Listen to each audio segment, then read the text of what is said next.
नमस्कार मित्रांनो, मनी मॅनेजर्सच्या निफ्टी ॲनालिसिसमध्ये आपले स्वागत आहे। काल निफ्टी गॅप डाऊन ओपन झाली 25,108ला आणि 25,150चा हाय देऊन डाऊन मूव्ह केले आणि 25,050 हिट केले।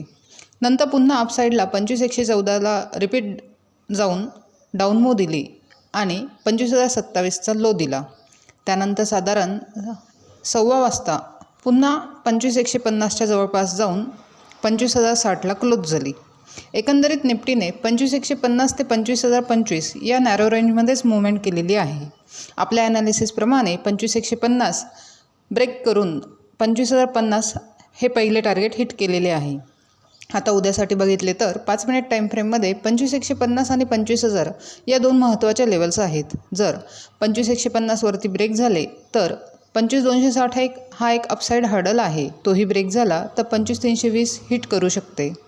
तसेच 25,000 खाली ब्रेक झाले तर निफ्टी 24,900 पहिले टार्गेट आणि 24,800 दुसरे टार्गेट हिट करू शकते।